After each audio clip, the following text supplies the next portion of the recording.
When I looked at my phone, I saw that my mother-in-law, Martha, had called me 13 times.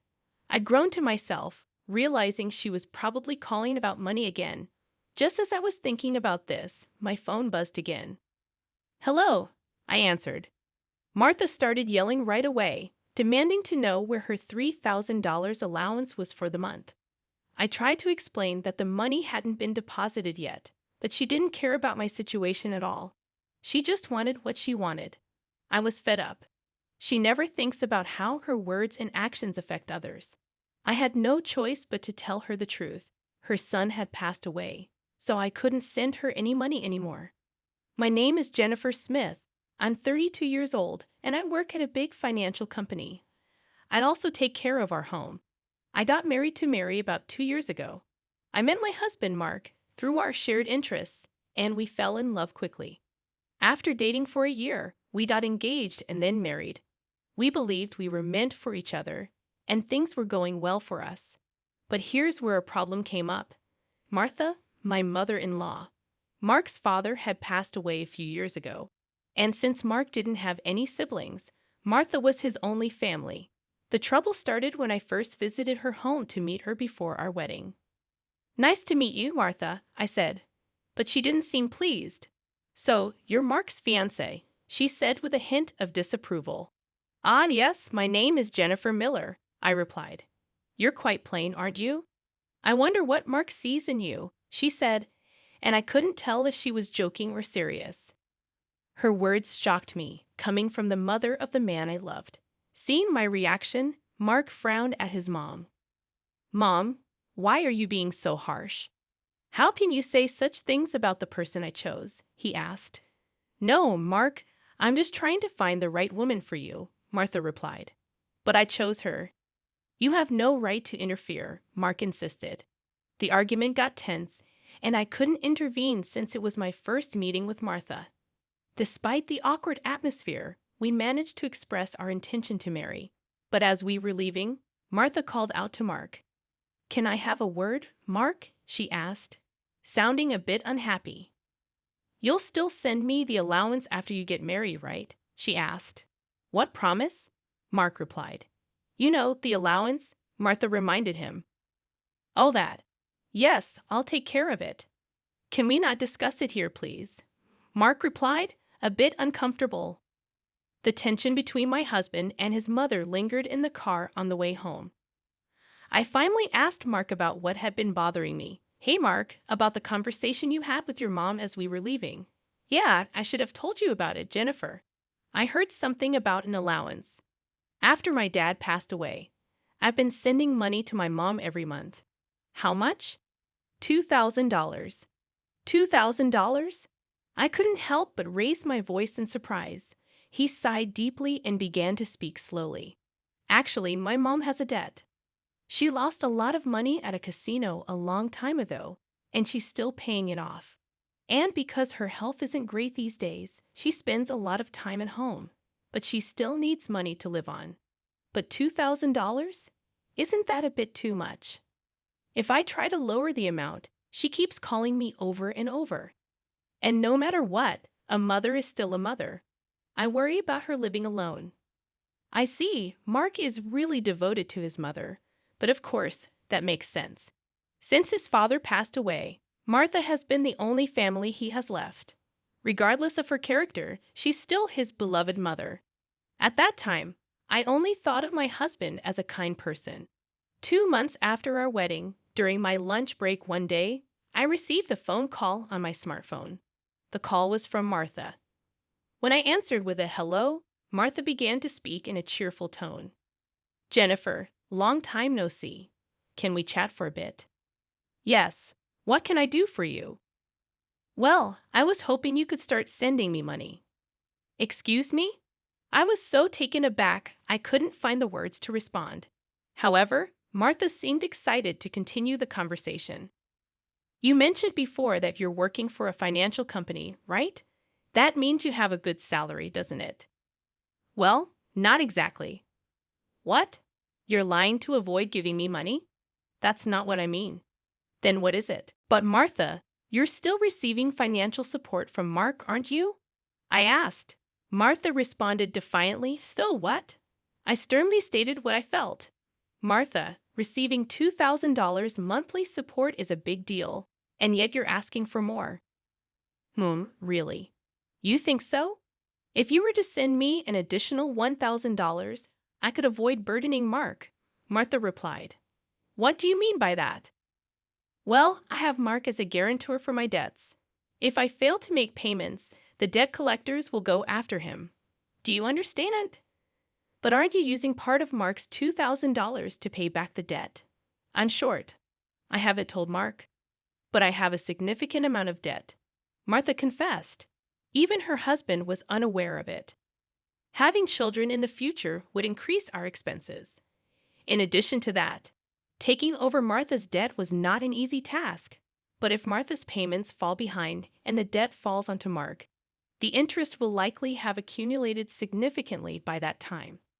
If I refuse to send money, it would eventually become a problem for my husband as well. It was better for Martha to pay off her debt now. Thinking along those lines, I reluctantly agreed to Martha's proposal. All right, I'll start sending you money. Really? Good, Jennifer. I knew you would say that. The total, with Mark's contribution, will be $3,000. But this means you can pay off your debt, right? Martha asked eagerly. Yes, of course. I should be able to pay it all off in about a year. You promise, right? You'll make sure to pay off all your debts? I get it. So, I'll be expecting it from this month onwards. Martha ended the call abruptly. Physical exhaustion from work combined with this emotional burden only added to my stress. $1,000 a month? That's gonna be rough. But it's also to prevent future problems for us. After all, if Martha can't make a living, it will upset Mark as well. That night, I promptly reported the matter to my husband. He told me I didn't have to do this. But I had already given my word to Martha, and it was a decision made for our future well-being. Mark expressed his gratitude and understanding, even as he maintained a sorry expression throughout. Time flew by, and 2 years have passed since then. The financial aid we thought would end in a year is still ongoing, and even now, we are transferring $3,000 every month to Martha.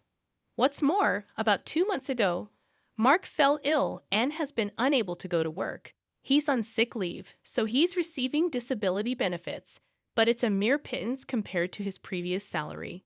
Last month, I managed to transfer $3,000 to Martha from my savings, but it would be very challenging if this situation continues. Unbelievably, Martha has not once come to visit her sick son.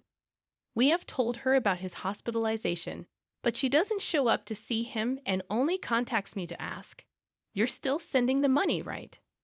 I was so angry that I decided to confront Mark about the issue. Mark, listen, don't you think it's wrong that Martha is only concerned about money, even though you're in such a state? We need to think seriously about what to do going forward. Yeah, I've been thinking the same thing. I don't want to put more strain on you, Jennifer. This month, too, she's been bombarding me with calls and messages asking if we've sent the money yet. Are you serious? How can she only think about money when her own son is sick?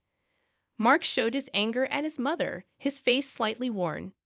Then, as if he had an idea, Mark exclaimed, "That's it," and wore a sly grin.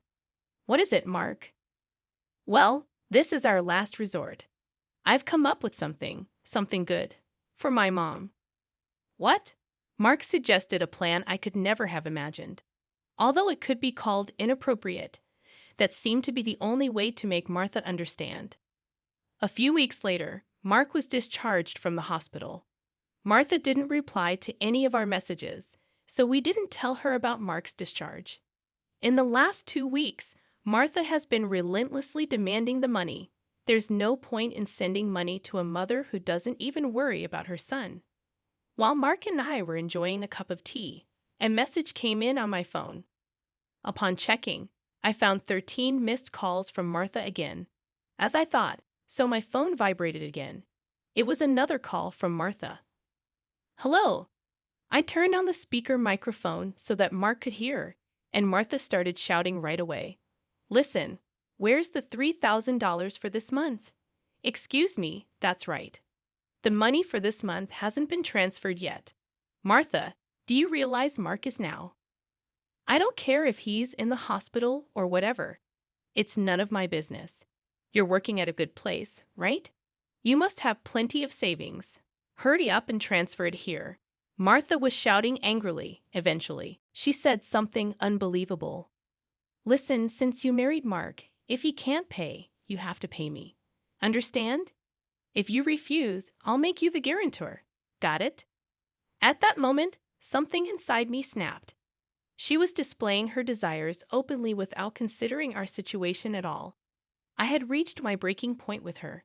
She didn't even try to reflect on her own actions. Now, I had no choice but to resort to the last resort. I firmly declared into my smartphone, Mark has passed away. I can't send you any more money. At these words, Martha blurted out a baffled, "What?" Yes, this was the last resort that my husband suggested. Lied to Martha about Mark's death and observed her reaction. If she showed any sign of sadness, if she reflected on her behavior and apologized, we would continue to support her financially. But if she didn't reflect, if she demanded money, we would sever ties completely. Deep down, I thought that even a money-grubbing woman like Martha would deeply reflect on her actions if she were told that her own son had died. But the very next moment, Martha burst into loud laughter. "Yay, what's so funny?" I asked. "Well, isn't it obvious? If Mark is dead, that means his inheritance will be distributed to me too. Excuse me, I've been looking into it since I heard that Mark was sick. Listen here, 2/3 of Mark's assets are yours, but 1/3 is mine." I was at a loss for words. I never thought that when she first heard that her son was sick, she wouldn't look into treatment, but into how the inheritance would be divided. My anger surpassed. I was simply dumbfounded. My husband seemed to feel the same way, and as our eyes met, he slowly nodded. This was the signal to continue with the plan. I once again said to Martha in a strong tone, "Martha, did you hear what I said? Mark is dead." "I heard. What about it? Aren't you sad your own son passed away before you? You just make sure to send me some. I won't let you get away with not doing it." With a click, the phone line was cut off, and a dial tone echoed. I glanced at my husband and saw that he was shaking, his face red with anger. "Mark, are you okay?" I asked. My husband looked into my eyes and said, "I'm cutting ties with her. She'll likely come here eventually demanding money. Let's wait until then, okay? But are you really okay with this? Cutting off ties just like that?"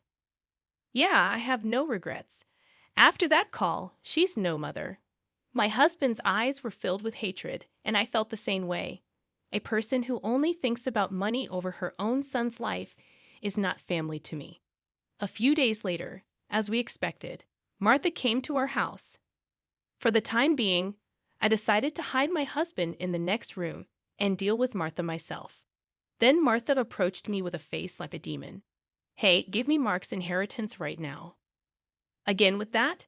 Anything else to say? He's already dead, isn't he? It's pointless to say anything now. Yet you never even visited him. What are you saying? Are you really his mother? You're so annoying. Give me the inheritance right away. I don't mind getting a lawyer. Speaking more would be a waste of time. Just as I thought, my husband emerged from the next room. Seeing him, Martha let out a startled gasp as if she had seen a ghost. "Mark, why weren't you dead?"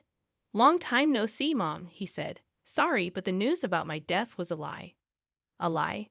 How could you be so disrespectful?" Martha exclaimed. "I wanted to confirm your true nature, Mom. I was curious about how you'd handle the allowance if your son died. But you turned out to be a gold digger, just as I suspected," Mark replied sternly. "What? How dare you call your mother a gold digger?" Martha protested. "Silence. I'm cutting ties with a toxic parent like you," Mark shouted. Martha's mouth hung open in disbelief at my husband's angry shouts. She could not come to terms with the fact that her own son was severing ties with her. "What? What does this mean, Mark?" she stammered. "It means exactly what I said. I can't consider someone like you as my mother. No way, Mark declared. Then what about the allowance? Do you really think I would? Martha started, but Mark interrupted her. You're on your own with the debts. We're moving, Mark said firmly. Wait, please. If you do that, what about my living expenses? Martha pleaded tearfully, reaching out to my husband. He forcefully shook off her hand, looked at her coldly, and said, I don't care about your living expenses. You have been living off us without even a single apology. I really understand your despicable nature now. Don't you dare show up in front of us again. No, wait, Mark. Are you going to abandon your mother? Martha cried out. But my husband ignored her words. He grabbed Martha's arm and dragged her to the front door. He threw her shoes and bag outside and chased Martha out of the house. Martha made a fuss outside for a while but disappeared after a bit, perhaps unable to withstand the eyes of the neighbors. She tried contacting us multiple times, but we ignored all of her attempts. We set Martha's number to be automatically rejected, and we finished moving. Regarding the matter of co-signing for the debts, it became invalid since Martha had made Mark the co-signer without his consent, and therefore he was not responsible. Without the allowance from us, Martha seems to be leading a miserable life. It's only natural, as she had been using the allowance for her gambling habits instead of paying off her debts. She still has a mountain of debts and is chased by debt collectors every day. She can't gamble anymore and seems to be working from dawn to dusk for the foreseeable future. It's unlikely that she will be able to pay off her debts completely. She will have to keep working until she is unable to move. This is entirely her own doing. As for us, we are spending fulfilling days in our new home. My husband's condition has stabilized, and he has returned to work after some time. Now there's a new life growing in my belly. We're going to have an additional member in our family next year. From now on, we want to spend happy days as a family of 3.